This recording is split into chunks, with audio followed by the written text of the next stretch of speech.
요즘 전 세계적으로 우리가 이슈가 되고 있는 아프가니스탄의 사태를 접하면서 여러 가지 생각이 들었습니다. 이 정권이 바뀌는 상황에서 그리고 무차별한 이 사형 집행 또 형벌로 인하여서 이 수많은 사람들이 이 고통을 당하는 중에 속하여 있는 또 그리스도인들의 소식들을 우리는 접하게 되죠. 실제로 많은 그리스도인들이 그 땅에 거주하고 있고 또 존재한다는 이야기를 들으면서 만약에 내가 그 중에 있다면, 만약에 내가 그 땅에 있다면 이라는 생각, 그런 마음이 들었습니다.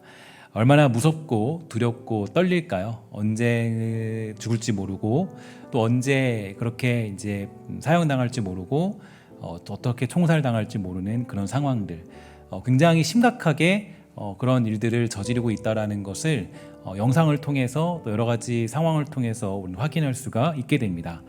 그런 중에 특히 제 그 눈에 한 기사가 눈에 들어왔는데요.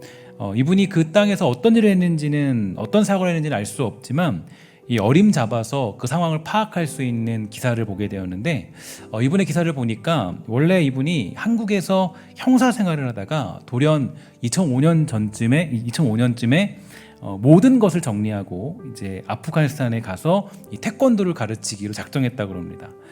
그러면 우리는 대부분 다 짐작할 수 있습니다. 그 기사에는 정확히 나오지 않지만 왜 그런 결정을 했는지를 알 수 있죠. 아마도 제가 아는 분도 태권도 이 선교 사역을 굉장히 열심히 하셨는데요. 태권도를 통해서 복음을 가르치는 사역을 아마 감당했을 거라는 생각을 할 수가 있게 되죠. 왜 태권도를 가르치러 갔는지, 왜 그렇게 돌연 자기 생활을 접었는지, 그리고 그 땅에는 기사를 보니까 많은 태권도 제자들이 있다고 그렇게 그분이 얘기하시더라고요. 그래서 되게 걱정된다. 그래서 사실 이제 전화를 하고 싶은데 전화도 잘 안 터질 뿐 아니라 전화를 하면 그 옆에 혹시 탈레반이 있어서 그들을 죽일까봐 전화를 할 수가 없다라고 그 아쉬운 심정을 토로하는 기사를 보게 되었습니다.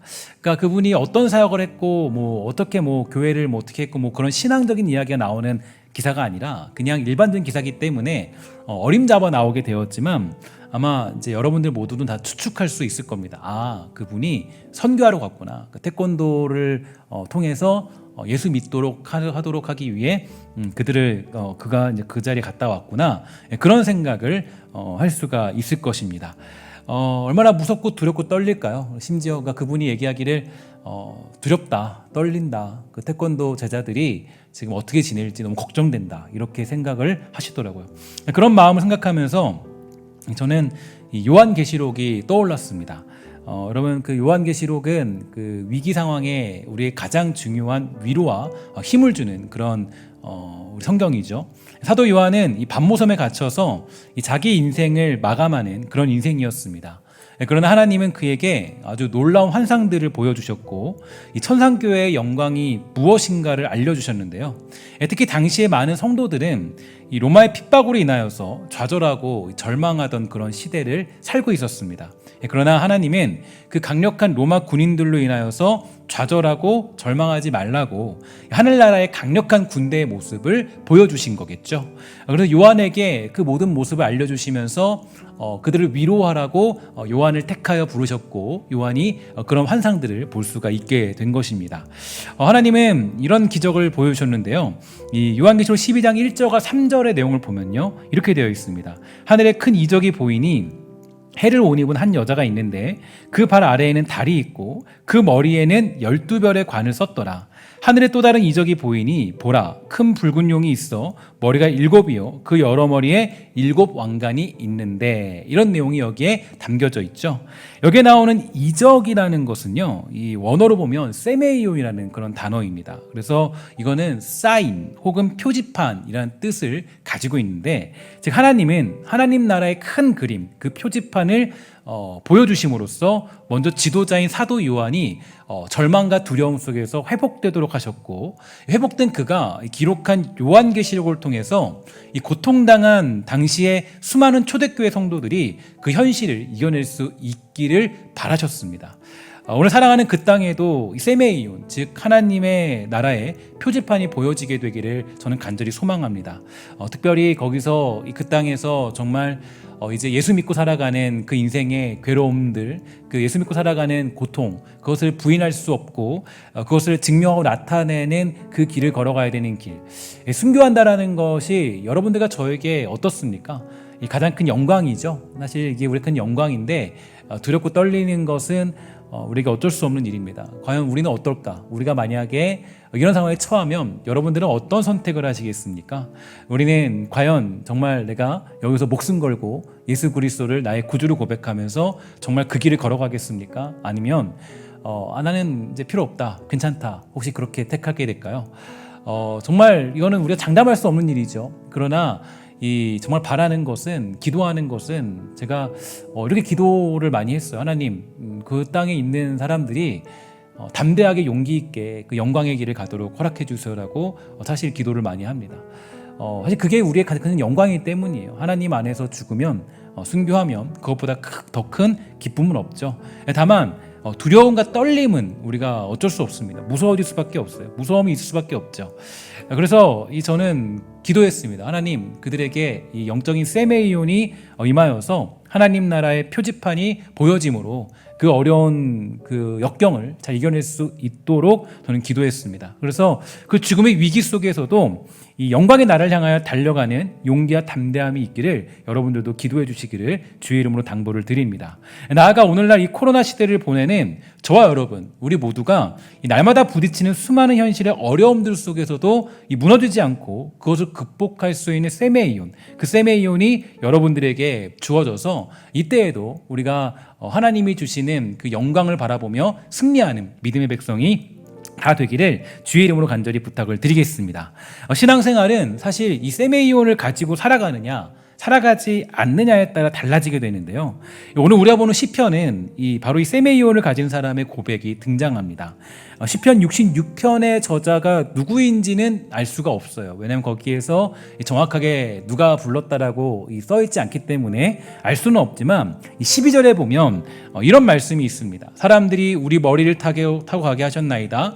우리가 불가물을 통과하였더니 주께서 우리를 끌어내사 풍부한 곳에 들이셨나이다. 이렇게 되어 있는데요.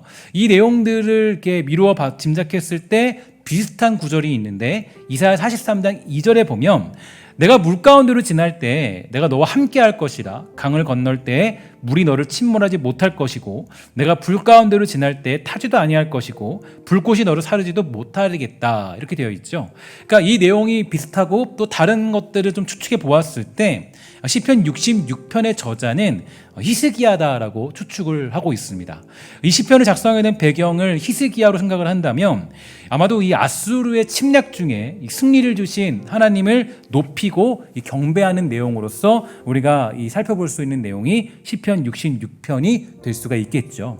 그러면 그 시기에 유다 나라에는 어떤 일이 과연 있었을까요?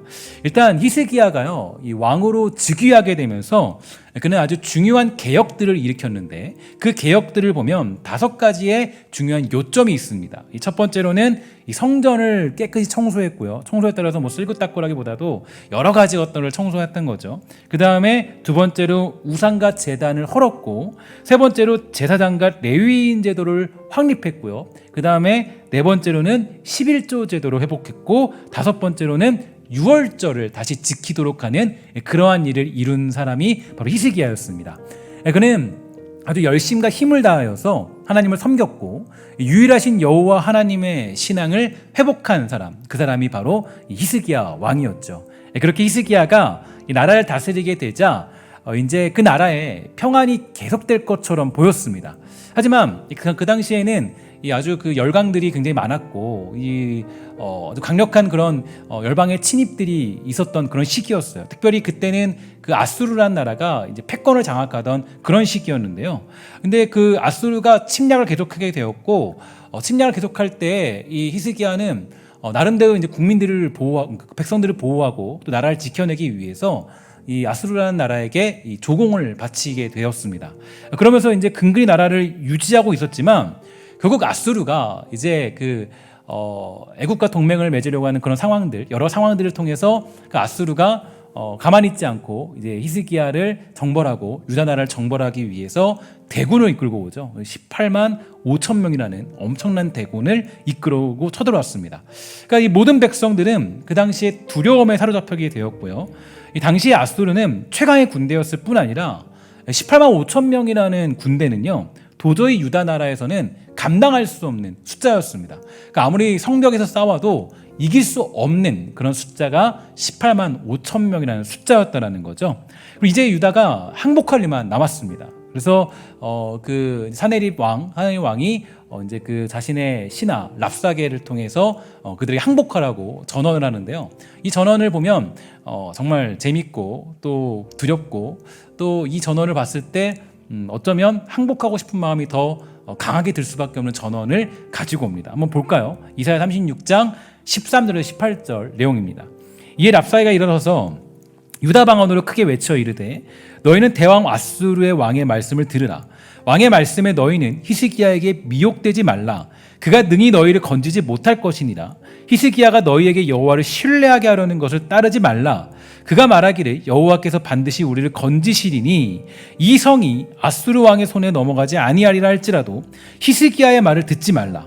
아수르 왕이 또 이같이 말씀하시기를 너희는 내게 항복하고 내게로 나아오라. 그리하면 너희가 각각 자기의 포도와 자기의 무화과를 먹을 것이며 각각 자기의 우물물을 마실 것이요 내가 와서 너희를 너희 본토와 같이 곡식과 포도주와 떡과 포도원이 있는 땅에 옮기기까지 하리라. 혹시 히스기야가 너희에게 이르기를 여호와께서 우리를 건지시리라 할지라도 속지 말라.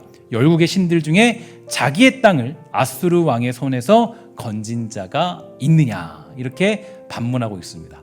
이 내용을 보면 너무 재밌죠. 왜 재밌냐면, 그러니까 히스기야가 여호와를 의지한다는 걸 알고 있고 여호와를 따라야 한다는 것을 선포하고 있음을 알고 있습니다. 그런데 정확하게 얘기해요.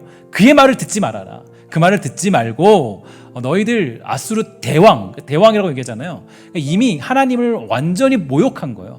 그러니까 아수르 대왕이다. 아수르 대왕의 그런 이 말을 듣고 너희는 엎드려야 된다. 이렇게 얘기를 하고 있는 겁니다.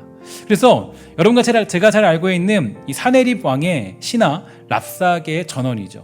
유다는 이 진퇴양난의 상황이었습니다. 특히 우리는 15절의 말씀, 또 그 이후에 몇 가지 등장하는 말씀을 좀 주목해 볼 필요가 있는데요. 이렇게 얘기했죠. 히스기야가 너희에게 여호와를 신뢰하게 하려는 것을 따르지 말라. 마치 우리들이 겪고 있는 그런 삶의 모습 같습니다.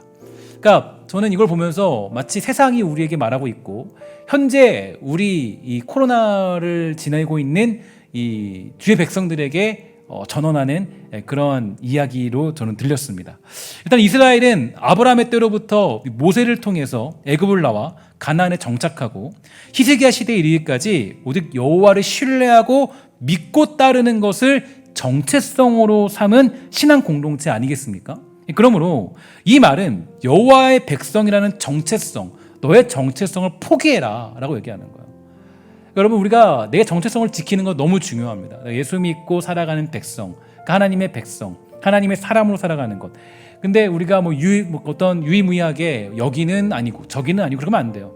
그러니까 우리 정체성을 지키는 거 너무 중요해요. 우리가 아이들은 학교 가서 아니면 또 우리는 우리 직장에 가서 가정에서 어디 곳곳에서도 우리는 하나님의 백성이라는 사실을 절대로 잊지 말아야 됩니다. 그런데 이 지금 사네립과 그 다음에 랍사게가 전달해준 말은 너희들 그 정체성 포기해라.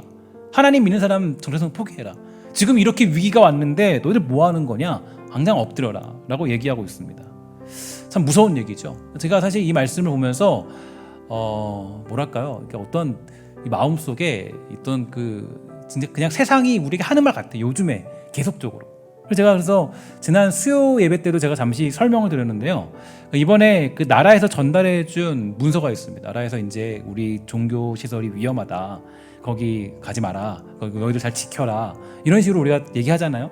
근데 거기서 나라에서 전달해준 문서가 있습니다. 문서를 제가 보면서 너무 황당했어요. 이 문서를 보면서 얼마나 이 황당한 위험 요인들을 전달해줬는지 모르겠습니다. 그래서 이걸 잠깐 보면요, 이렇게 되어 있어요. 뭐라 그러냐면 그 설교, 노래 등은 침방울 말생이 많은 활동. 그 다음에 또 보면은 식사가 동반되는 경우는 마스크 착용이 불가능. 그 다음에 오랜 시간 체류하여 다른 사람과 접촉 기회가 많아지고 접촉 시간이 길어질 가능성. 종교 활동 후 함께 식사 모임 등 후속 만남 가능. 지역 권역을 넘나드는 모임이 이루어지는 경우 개별 종교 시설을 전파됨. 집단 감염 발생 시 이용자 확인이 어려움. 근데 이렇게 보면요, 결국은 무슨 얘기냐면 결국은 이걸 보면 우리 신앙생활을 하지 말라는 거예요. 결국은 이거 제가 읽어보니까 우리가 하고 있는 신앙생활의 모든 것들은 다 위험 요인입니다. 우리가 그동안 했던 모든 것들 다 위험 요인이에요. 모든 게. 그러니까 결국에는 이제 나라에서 우리 전달해준 문서를 보면 하지 말라는 거예요. 그러니까 예수 믿지 말고 교회 가지 말고 집에 있어라. 교회 가지 말고 집에 있어라. 제가 그래서 이 말을 성경적으로 표현해 봤습니다. 성경적으로 표현하면 이거죠. 히스기야가 너희에게 여호와를 신뢰하게 하라는 것을 따르지 말라. 저는 사실 그렇게 좀 받아들이게 됐어요. 너무 안타까운 일이죠. 그러니까 저는 이제 어쨌든 여러분 잘 아는 것처럼 이 방역 수칙이나 또 우리 나라의 어떤 그런 법들을 존중하고 또 이렇게 따르는 게 되지만 사실 그걸 받으면서는요 조금 마음이 좀 그러더라고요. 그러니까 어떻게 이렇게 하면은 우리는 뭐 하라는 거냐? 그냥 하지 말라. 그냥 돌려서 얘기하는 거죠. 세상은 지금 교회의 이야기에 귀를 기울이지 말아라. 교회에 모이지 말아라. 야, 거기서 무슨 구원이 일어날 것 같냐? 그럴 수 없다. 하나님의 뜻과 상관없이 살아도 괜찮다라고 우리를 종용합니다. 이러한 시대에 신앙을 지키는 것이 무슨 소용이 있느냐고 여러분과 저를 유혹하기도 하죠. 교회 그런 거 필요 없다. 잠자코 있어라. 랍사이가 하는 말을 들어보면요, 정말 하나님 믿는 것이 무슨 의미가 있는가라는 생각이 들 수도 있을 정도로 그의 말은 설득력이 있습니다. 저에게 지난 수요일에 날아온 편지도요, 굉장히 설득력이 있는 내용입니다. 하지만 우린 기억해야 되겠죠. 여러분, 골리앗이 이스라엘 백성들을 모욕하고 하나님을 모욕했을 때 다윗은 참지 않았습니다. 그는 분하여 일어났고 골리앗과 싸우기로 작정했고 결국 승리토록 하시는 하나님의 영광을 보게 되는 놀라운 기적을 경험했다라는 것을 우리는 알고 있습니다. 그래서 대왕 아수르의 말을 들어라 라고 했다는 것은 일단 하나님을 아주 정말 경멸하면서 모욕했다라는 그런 표현인데, 그런 경멸에 참지 않았던 다윗이 분하여 일어났고 이 다윗은 그걸 통하여서 하나님이 살아계심을 증명해 보였습니다. 그러면 어떻게 우리는 이 난국을 돌파해야 될까요? 여러분들과 제가 어떻게 이 랍사게의 전언을 받은 것처럼 이런 어떤 상황들을 어떻게 우리는 돌파해야 될까? 사실 제가 이 부분에 대해서 많이 고민이 있습니다. 왜 고민이 있냐면 이 나라 정권과 싸워야 되느냐, 나라를 비판하면서 문제를 일으키면서 어떤 일들을 해야 되는가, 그런 마음이 안 들면 이상한 거죠. 저도 그런 마음이 듭니다. 그래서 하나님께 물었어요. 하나님, 어떻게 해야 되죠? 어떻게 우리가 이 위기를 극복할 수 있을까요? 정말 그리스도인이라면 어떻게 해야 될까요? 정말 우리가 다윗처럼 분하여 일어나는 방법이 어떤 걸까요? 그리고 신성교회는 과연 어떤 길을 가야 됩니까? 그런 고민 중에 있는데 하나님이 저에게 보여주신 이 세메이온이 저에게 있었습니다. 하나님이 저에게 보여주신 정말 놀라운 환상과 소망의 메시지는 무엇이냐면 여러분들 잘 아시겠지만 어제까지 유아부부터 청년부까지의 모든 수련회를 은혜로 다 마쳤습니다. 은혜로 마쳤어요. 정말 감사해요. 어제도 보면 정말 다 잘했지만 유소년부도 보면 16명 되는 그 아이들, 18명 정도 되는 아이들이 줌을 하는데, 줌으로 배우는데 정말 거의 한시도 눈을 떼지 않고 열심히 말씀을 들었고, 또 유치부나 유아부도 정말 엄청나게 잘 준비해서요. 다 키트를 배달해주고, 심지어 도시락도 다 배달해주고, 먹을 것도 배달해주고, 영상 만들어 제작하고, 그 다음에 이렇게 하고, 정말 너무나도 열심히 잘하는 거예요. 그러니까 사실 제가 어저께도 들은 소식인데 한 교회에서는 제가 들어보니까 어떤 전도사님들이 사표를 썼대요. 왜 큰 교회인데 왜 사표를 썼냐 보니까 코로나 때문에 자기 부서가 사라진 거예요. 교육 부서가. 애들이 안 모인 거예요. 전혀. 그런데 사표를, 그래서 나는 여기 있지 못하겠다. 제가 사표를 쓸게요. 그러니까 그 사표를 쓴 거죠. 근데 제가 어저께 보면서 느끼는 게 뭐냐면 너무나도 정말 제가 봐도 야 이게 우리가 할 수 있는 정도의 수준인가? 우리 교회에서 이 정도를 할 수 있는 수준이 되나? 너무나도 잘한 거죠. 너무나도 진짜 저는 아이들이 유소년부랑 그 유치부에 있으니까 유치부도 보면 아주 재밌게 그런 게임들을 만들어가지고 다 그렇게 해주고 유아부는 또 제 아내가 감당하고 있으니까 또 여러 가지 고민들 속에서 또 다 그거 갖다 나눠주고 다 감당하는 모습들 보면서 너무나도 감사하더라고요. 그러니까 뭐 청소년부도 마찬가지였죠. 제가 전에 소개했지만 그 가상 공간을 온라인으로 만들어가지고 그거 어떻게 우리 교회에서 가능한 거예요? 불가능한 거죠. 근데 그걸 다 해서 그 가상 공간에 서로 만나면 얼굴이 탁 뜨고 서로 대화하고 이야기하고 불가능한 우리 교회에서는 제가 봤을 때는 할 수 없는 일이 우리 교회 수준에서는. 근데 제가 보니까 어저께까지 보니까 너무너무 잘해. 정말 거의 제가 봤을 때 역대급으로 잘하지 않았을까. 너무 잘하지 않았나. 정말 이런 상황에서. 그래서 그렇게 수련회를 진행하면서 다음 세대를 양육하고 가르치려고 하는 우리 교사들을 보면서 그리고 줌으로 영상으로 수련회에 참석한 그 아이들을 또 보면서요. 하나님이 주시는 세메이온이 무엇인가를 저는 깨달았습니다. 저는 수련회를 진행하는 교사들과 참여하는 그 학생들이 마치 이 골리앗의 그 모욕에 맞서는 다윗처럼 보였어요. 정말 그렇게 보였어요. 그리고 랍사기의 전원에 맞서는 히스기야와 이사야처럼 보였습니다. 정말 저는 어제 너무 깜짝 놀랐어요. 너무너무 잘해서. 정말 대단한 사람들이죠. 세상은 우리에게 말합니다. 교회 모이지 말아라. 그래서 여러분 요즘에 정말 다음 세대 교육 부서들이 사라지는 경우가 굉장히 많이 있어요. 정말 요즘에 이게 현실입니다. 교회들의 현실. 세상은 우리에게 말하죠. 교회 모이지 말아라. 예배하지 말아라. 함께하지 말아라. 설교도 하지 말아라. 모임도 하지 말고 그냥 잠잠해라. 아무것도 하지 마. 너희들 아수르 대왕 앞에 엎드려서 너희들 그냥 그렇게 살아. 그러나 그런 때 영적인 세메이온을 가지고 있는 사람들은 하나님을 찬양하고 경배하는 그날을 사모하며 승리를 외치는 기쁨이 있는 겁니다. 왜냐하면 아까 세메이온은 뭐라고 그랬어요? 표지판, 안내도. 하나님이 인도하시는 길을 아는 백성들, 하나님이 어디로 우리를 인도하실 줄 아는 백성들, 하나님이 결국에 우리를 어떤 길로 인도하실 줄 아는 백성들은 포기함이 없는 거예요. 포기함이. 멈춤이 없는 거예요. 멈춤이. 그러니까 그런 사람들은 하나님 찬양하는 기쁨을 가지고 있죠. 영광 돌리는 기쁨을 가지고 있어요. 그 기쁨을 누리게 됩니다. 시편 66편의 가장 큰 해석과 가장 큰 중요한 단어가 있다면 찬양이겠죠. 오늘 시편의 1절과 2절 이렇게 되어 있어요. 온 땅이 하나님께 즐거운 소리를 낼지어다. 그의 이름의 영광을 찬양하고 영화롭게 찬송할지어다. 4절 온 땅이 주께 경배하고 주를 노래하며 주의 이름을 노래할지어다 할지어다.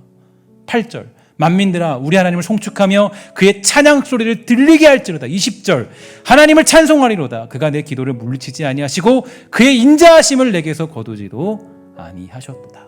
아멘. 그럼 요한계시록 아까 말씀드렸는데 요한계시록의 핵심은 뭡니까? 요한계시록의 핵심은 우리가 어떤 일들을 예측하고 어떤 일들을 우리가 확인하고 그런 게 절대 아니에요. 요한계시록을 주신 이유가 어디 있냐면 결국 우리의 안내판과 표지판의 결국은 하나님 찬양하는 기쁨에 있다라는 거예요. 하나님 찬양하는 기쁨. 그래서 칼빈이라는 분은 요한계시록 자체를 해석하지 않았죠. 그게 전부니까 찬양하는 거니까. 그러니까 우리가 사실 결론은 거기 있어요. 하나님 찬양하는 기쁨, 그 기쁨. 시편 기자는 하나님을 찬양합니다. 아니 히스기야는 지금 하나님의 승리를 찬양하고 있어요. 그러니까 결국 우리에게 보여주시는 가장 큰 그러니까 사도 요한에게 그 어떤 계시를 보여주는 이유가 어디에 있냐면 결국에 우리는 하나님을 찬양하는 그 자리에 갈 거다. 이 안내판과 표지판을 정확하게 보여주셨고 그 표지판을 가지고 사도 요한은 그 글을 쓴 거예요. 그래서 너희들 걱정하지 마라. 이 얘기하고 싶은 거예요. 요한이 그 글을 쓴 것은. 걱정하지 말고 두려워하지 말고 너 그 길 가라. 예수 믿는 그 길 가라. 순교의 길을 너희들이 마다하지 말고 그 길로 가라. 그렇게 하기 위한 거예요. 무슨 뭐 2002년, 뭐 2012년 뭐 종말 대환란 이거 얘기하기 위해서 한 게 아니라 그래서 간 거예요. 그래서 그 요한계시록을 쓰게 된 거죠. 그는 그 사도 요한은 그 길을 그들에게 보여주게 된 것입니다. 그래서 결국 뭐예요? 찬양. 시편 66편을 보면 찬양이죠. 찬양. 사내립의 위협 속에서 그 히스기야는 하나님을 찬양하는 것을 멈추지 않았고 그분을 경배하는 것을 놓치지 않았습니다. 하나님께 이 위기를 맡기면서 기도하고 엎드렸어요. 그리고 하나님은 그에게 응답하셨고 18만 5천 명의 아수르 군대는 그 다음날 가보니까 모두 다 전멸되어 있죠. 하나님이 이미 히스기야에게 그 세메이온을 보여주신 거예요. 이미. 그러니까 그 확신을 두고 기도한 거죠.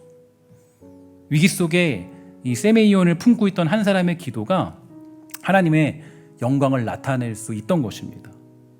오늘 우리 교회의 현실을 보면서 또는 부족한 저와 여러분들의 모습을 보면서 어떤 사람들은 두려움에 빠져서 절망할지도 몰라요. 이제 어떻게 해야 되나? 이제 이 시국에 우리는 어떤 길을 가야 되나? 우리는 미래가 있는가? 이런 상황인데 우리가 뭘 할 수 있는가? 우리는 어떻게 해야 되는가? 그러나 이러한 때에 가장 필요한 사람은 누군지 아세요? 바로 영적인 세메이온을 가진 사람들이에요. 사도 요한 같은 사람들이 필요하다고요. 여러분들이 그런 사람이 되셔야 돼요. 여러분들이 그 모든 사람들이 다 힘들고 좌절과 절망 중에 있다 할지라도 우리가 지금 사모하고 기도해야 될 것은 하나님, 내가 영적인 세메이온을 가지고 내가 환상과 비전과 그 안내 표지판의 역할을 감당할 수 있도록 해주세요. 여러분들과 저에게 주신 사명이 있다면 여러분들과 저는 어떤 사람이 되는 거예요? 표지판이 되는 거예요. 표지판이. 여러분, 그러면 도로에 보면요, 도로 바닥에 뭐 우측으로 가세요, 왼쪽으로 가세요 있잖아요. 그게 여러분들과 제가 돼야 된다고요.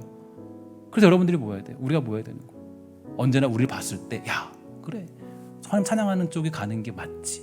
그 길로 가는 거지. 그 표지판의 역할을 감당하는 그런 사람들이 곧 누구예요? 영적인 세메이온을 가진 사람들이에요. 특히 이러한 때에 여러분들은 이 영적인 세메이온을 여러분들이 사모하게 되기를 주의 이름으로 간절히 소망합니다. 아마 제가 봤을 때는 뭐 잘 나와 있지는 않지만 사도 요한은 하나님께 그런 환상과 계시를 보고자 하는 갈급함이 있었을 것 같아요. 하나님 그렇게 주신 거겠죠. 너무 힘들고 어려운 상황에 처해 있으니까.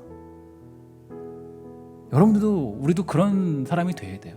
하나님, 우리에게 저를 통해서 우리를 통해서 하나님, 정말 하나님, 우리가 결국 어디로 가는지 사람들이 다 알 수 있도록 해주세요. 에스겔 40장 1절과 2절 우리 한번 다 같이 읽도록 할까요? 시작. 우리가 사로잡힌 지 25째 해 성이 함락된 후 14째 해 첫째 달 10째 날에 곧 그날에 여호와의 권능이 내게 임하여 나를 데리고 이스라엘 땅으로 가시되 하나님의 이상 중에 나를 데리고 이스라엘 땅에 이르러 나를 매우 높은 산 위에 내려놓으시는데 거기에서 나무로 향하여 성읍 형상 같은 것이 있더라. 여러분, 저는 이 말씀을 보면서 기도했어요. 하나님, 우리도 하나님이 주시는 환상 보고 살도록 해주세요. 하나님이 주시는 기적 보고 살게 해주세요. 하나님이 주시는 그 꿈을 보고 살게 해주세요. 여러분, 우리 그리스도인들을 착각하시면 안 돼요. 우리는 현실 보고 사는 게 아니에요. 현실 보고 사는 게 아니라고요. 현실 보고 살면 답이 있어요? 답이 없죠. 그러니까 현실이 어떻고 그건 우리의 믿음 아니에요. 믿음은 뭐예요? 믿음은 우리가 하나님이 주시는 꿈과 환상과 계시를 말하는 거예요. 그게 믿음이라고. 내가 믿는 대로 이루어지는 것. 근데 어떤 사람들은 맨날 현실만 얘기하죠. 현실에 매여 있어요. 현실이 어떻고 이게 어떻고 저게 어떻고. 거기에 끌리기 시작하면 그때부터는 망하는 인생 되는 거예요. 진짜 믿음의 사람은 어떤 사람이에요? 밤모섬에 갇혀 있지만, 그죠? 밤모섬에 무슨 소망이 있겠어요? 밤모섬에서 어떤 소망이 있겠어요? 밤모섬에서 거기서 뭐 좋은 뭐 휴양지처럼 막 즐기고 요한이 그랬을까? 아니죠. 거기로 노예로 잡혀간 거예요. 거기 가서 맨날 무슨 이렇게 일하고 그러면서 거기서 환상과 계시를 얘기한 거라고요. 거기서. 근데 우리가 믿음이라는 걸 착각할 때가 있어요. 믿음이라는 건 우리가 그 꿈꿀 수 없는 상황에서 꿈꾸는 걸 얘기하는 거고, 그 말도 안 되는 사막에서 광야에서 물을 내시는, 길을 내시는 하나님을 얘기하는 게 우리의 믿음이라고요. 저는 사실 그래서 이 영적인 세메이온에 대해 생각하면서 요한을 생각하면서 우리들에게도 그런 믿음이 있게 되기를 기도했습니다. 그 승리의 광경을 볼 수 있는 믿음의 눈을 열어주세요. 그게 우리가 가지는 믿음 아니겠습니까? 이러한 믿음을 가진 사람들, 이러한 영적인 세메이온을 가진 사람들, 이런 사람들은 다음과 같은 변화가 나타납니다. 첫째, 어떠한 고난에도 맞설 수 있는 힘이 생기게 되죠. 여러분 잘 알고 있는 요셉도 영적 세메이온을 있는 사람이었죠. 그 사람도 어렸을 때부터 뭘 봤어요? 꿈을 꿨습니다. 환상을 봤어요. 계시를 봤어요. 하나님의 뜻을 봤어요. 하나님이 어디로 인도하신지를 깨달았어요. 물론 그때는 못 깨달았습니다. 이게 하나님 무슨 뜻인지. 그러니까 뭐 형들에게 자랑하고 뭐 얘기하고 뭐 했잖아요. 근데 결국 그는 알게 돼요. 이게 하나님이 나에게 주신 표지판이었구나. 내가 어떤 길로 가야 되는지를 알려주시는 그 길이었구나. 그러니까 차근차근 그 길을 알게 되니까 어떤 어려운 역경 속에서도, 어떤 어려운 고통과 환난과 어떤 핍박 속에서도 그 길을 걸어가잖아요. 그러니까 고난에도 맞설 수 있는 담대함이 생기는 거예요. 그래서 여러분, 우리가 예수 믿는 사람들은 영적인 세메이온 가지고 살아가는 거지 다른 거 가지고 살아가는 게 아니라고요. 그가 애굽의 총리가 된 것은 실력 때문이 아니었어요. 세상적인 실력이 아니었어요. 세메이온을 품고 살아온 영적 실력 때문이었습니다. 그러한 실력을 가진 사람들은 어떤 고난 속에서도 하나님의 뜻이 이루어질 것을 믿고 살아가는 그런 능력을 가지고 있습니다. 두 번째로, 하나님이 주시는 승리를 경험하게 됩니다. 여러분, 그 요한계시록도 마찬가지죠. 결국 뭘 얘기하는 거예요? 여러 가지 다 얘기하지만 결국에는 뭐예요? 승리한다. 결국은 천상의 승리가 곧 너의 승리다. 결국 우리는 이긴다. 그거 얘기하는 거잖아요. 그러니까 오늘 우리가 보는 본문의 저자 히스기야는 이런 믿음을 갖고 있던 거죠. 하나님을 믿고 하나님을 신뢰하던 사람이었습니다. 많은 사람들이 하나님을 신뢰하지 않은 상황이었어요. 그래서 보면은 다 모든 백성들이 두려움과 절망에 빠져 있다라고 그 상황을 묘사하고 있습니다. 그러나 이 히스기야는요, 하나님의 이적을 보았고 믿었고 그것을 사모하며 기도했어요. 온 땅이 하나님을 찬양하는 기쁨, 결국 우리는 하나님을 찬양하는 기쁨을 누리게 될 것이다라는 확신을 가지고 그는 기도합니다. 그러니 어때요? 그게 승리하는 놀라운 은혜가 임하게 되는 거예요. 하나님은 히스기야에게 승리를 주십니다. 보여주신 거죠. 오늘 우리도 하나님의 이적을 사모하는 자들, 그 환상을 보고 비전을 품는 백성들은 결국 승리하게 되는 기쁨을 누리게 되는 줄 믿습니다. 세 번째로, 찬양의 진정한 기쁨을 누리게 되는데요. 시편 66편의 가장 큰 핵심은 누가 뭐래도 하나님을 찬양하는 것입니다. 하나님을 찬양하는 기쁨, 온 땅이 여호와 하나님을 찬양하는 그 즐거움, 그것이야말로 우리가 누리는 가장 큰 기쁨 아니겠습니까? 여러분과 저에게 여러분 찬양의 기쁨이 사라진 이유는 어디 있다고 생각하십니까? 왜 우리가 찬양하는 기쁨이 사라졌을까요? 그 기쁨은 왜 사라졌냐면 내가 현실에 안주하고 현실에 매여있기 때문이에요. 찬양의 진짜 기쁨은 어디 있는지 아십니까? 찬양의 진짜 기쁨은 내가 하나님이 승리하실 것을 믿고 비전을 품꾼 사람들, 그 꿈과 환상과 계시를 품꾼 사람들은 찬양의 진짜 기쁨을 알게 돼요. 여러분, 그래서 우리가 보통 찬양할 때 느린 곡들 있잖아요. 느린 곡들은 조금 우울할 수 있습니다. 그런데 사실은 찬양할 때 그 느린 곡들의 그 우울함을 표현한 것이 아니라 그 느린 곡들을 통해서 우리는 뭐라냐면 거기에도 승리를 담아내는 거예요. 내가 하나님께 슬픔을 고백하지만, 내가 하나님께 정말로 하는 고통을 고백하는, 호소하는 그런 찬양이 있지만 그 찬양에 뭐가 담겨있듯이 불러야 되냐면 승리가 담겨있는 걸 확신하고 부르는 그런 찬양이 필요하다고요. 그런 사람들은 뭐예요? 영적인 계시를 아는 사람이에요. 영적인 세메이온이 있는 사람들이에요. 하나님이 어디를 인도하시지 않은 사람. 그래서 하나님, 내가 눈물을 흘리고 내가 정말 너무 괴롭고 힘들고 이 땅이 악해서 다 망할 것 같은데 저는 믿고 있습니다. 뭘 믿고 있어요? 하나님이 우리를 승리케 하실 줄 믿고 있습니다. 이 소망의 고백의 메시지가 나오는 게 바로 우리가 찬양이라고, 찬양. 그래서 영적인 세메이온을 품고 사람들이 부르는 찬양은 달라요. 거기에 힘이 있죠. 능력이 있죠. 거기에 즐거움이 있어요. 아무리 느린 곡도 정말 거기서 즐겁과 승리가 있어요. 혹시 우리가 하나님을 찬양하는 그 기쁨을 잊어버렸다면 혹시 우리가 지금 보고 있는 현실은 어디 있습니까? 여러분들이 눈을 돌리고 있는 곳은 어디예요? 우리가 눈을 이 땅에 두고 있으면 찬양이 나오겠어요? 그게 뭐 되게 그게 기쁨이 있겠어요? 없죠. 아까 불렀지만 하나님의 나팔 소리, 천지진동할 때 그걸 볼 때 뭐 있어요? 기쁨이 있는 거예요. 내 영혼이 확정되었사오니 주님, 이 어려운 상황에도, 이 말도 안 되는 상황에도 저는 하나님을 찬양하는 기쁨이 있습니다. 그게 되는 거예요. 그게. 그래서 우리는 그거 가지고 살아가는,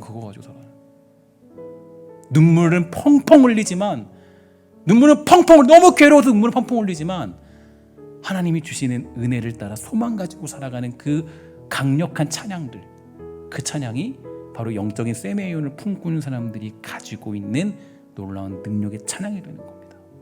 오늘 저는 무엇보다 그러한 영적 세메이온이 여러분들에게 회복되기를 주의 이름으로 간절히 축원하고, 한 주 동안 하나님의 환상과 계시가 여러분들에게 임하게 되기를 주의 이름으로 간절히 소망합니다. 지난 수요일에 말씀드린 것처럼 기독교는 여러분 기적의 종교입니다. 그거 잊지 마셔야 돼요. 기독교는 현실의 종교가 아니에요. 기적 가지고 현실을 살아가는 거지, 기독교는 현실을 가지고 살아가는 게 아니에요. 기적을 가지고 현실을 살아내는 겁니다. 기적을 가지고 하나님의 뜻을 가지고 현실을 살아내는 거예요. 하나님이 이루시는 그 놀라운 기적을 믿으며 현실을 살아내는 거라고요. 그래서 여러분, 기독교는 기적의 종교예요. 이런저런 이성적인 판단과 생각으로 해결되는 종교가 아닙니다. 여러분들과 저의 근본은 뭐예요? 기적이죠. 구원받은 거 뭐 합당해요? 아니면은 기적이에요? 구원받은 거 기적이죠. 그 기적을 정확하게 묘사해 준 게 있습니다. 출애굽할 때 홍해의 기적, 여러분 그거 기적이에요. 그들이 댐을 건설했어요. 하나님이 갈라주셨죠. 우리의 구원도 똑같다고요. 하나님이 우리에게 기적 베푸셔서 우리는 구원받은 거예요. 구원 자체가 기적이에요. 그러니까 우리의 근본 자체가 기적입니다. 근데 이 기적을 사모하지 않는다. 내가 현실에 끌려다니고 있다. 현실 비판만 하고 있다. 현실에 내가 붙잡혀 있다. 그러면 그건 우리가 얼마나 믿음 없는 생활을 하고 있는가를 보여주고 있는 겁니다. 여러분, 우리가 사람 만나보면 딱 알 수 있어요. 만나서 그 사람이 이상을 얘기하고, 그 사람이 정말 꿈을 얘기하고 환상을 얘기하고 하나님이 이루신 비전을 얘기하는 사람들과는 다 차원이 다르죠. 그럼 그래서 우리가 믿음 있는 사람들은 아무리 황무지에 있어도 하나님이 하시면 이루신다는 것을 소망을 선포하는 사람들이에요. 여러분의 입술에 소망이 나오고 있습니까? 아니면 비난이 나오고 있습니까? 여러분, 생활이 어려운 상황에 처해 있다면, 막다른 골목에 놓여 있다면, 해결할 수 없는 문제에 있다면 여러분, 하나님의 일하심을 믿으시기를 주의 이름으로 간절히 부탁을 드리겠습니다. 그리고 하나님께 기도하십시오. 하나님이 우리의 마음에 담대함과 용기와 굳건한 믿음을 주시는 줄 믿습니다. 이번 한 주 동안 우리 사랑하는 우리 성도들 모두가 하나님이 주시는 이 세메이온, 사도 요한이 보았던 이적과 환상, 요셉이 보았던 놀라운 꿈, 히스기야가 두려운 상황에 부르짖었던 기적을 향한 믿음, 여러분 그런 모든 것들을 경험하는 한 주가 되기를 주의 이름으로 간절히 축원합니다. 또한 저는 여러분들이 그러한 인생을 살도록 기도하겠습니다. 여러분들 정말 우리 그리스도인들이 너무 때로는 그런 패기를 잃어버렸어요. 어떤 패기냐? 꿈과 환상을 얘기하는 패기를 잃어버렸다고요. 하나님이 기적을 얘기하는 그 패기가 다 사라져 버렸어요. 우리가 왜 현실이 안 좋아합니까? 우리는 어디예요? 무슨 일이 있어도 하나님이 하시고 하나님이 이루시고 하나님이 그 모든 사막을 강물로 변화시키고 뚫어내시는 분인 것을 믿고 선포하는 게 우리의 믿음 아니겠어요? 여러분, 우리 그런 패기를 가지세요. 믿음을 가지십시오. 우리 사랑하는 신성교회가 정말 그런 하나님을 믿고 기적을 이루신 하나님을 믿고 우리 이 영광의 찬양을 힘차게 불러낼 줄 아는 복되고 아름다운 신성의 권속 모두가 되기를 주의 이름으로 간절히 축원합니다. 기도하도록 하겠습니다. 하나님 감사합니다. 사랑하는 주의 백성들, 정말 이들에게 용기 주시고 믿음 주셔서 정말 하나님, 우리가 현실적인 상황에 넘어져 있는 것이 아니라 그 현실을 뛰어넘어 일하시는 하나님의 놀라운 기적을 바라며 그 기적을 쫓아 살아갈 줄 아는 복되고 아름다운 성도 되도록 주님 허락하여 주시옵소서. 하나님, 결국 우리는 승리의 찬양과 승리의 영광을 불러낼 것입니다. 지금 우리가 어려운 상황에 처해 있다 할지라도 거기에 안주하여 불평과 원망에 휩싸인 백성들이 아니라 여호수아와 갈렙처럼 저 가나안 땅을 바라보며 하나님이 약속하신 땅을 바라보며 우리는 그 땅을 차지할 수 있습니다라고 선포할 줄 아는 믿음의 백성 되도록 우리 영혼들을 지켜 주시옵소서. 영적인 셈의 영혼을 가진 여호수아와 갈렙처럼 이 땅을 살아내는 복되고 아름다운 성로 되도록 우리 모두를 지켜 주시옵소서. 모든 말씀 예수님의 이름으로 간절히 기도합니다. 아멘.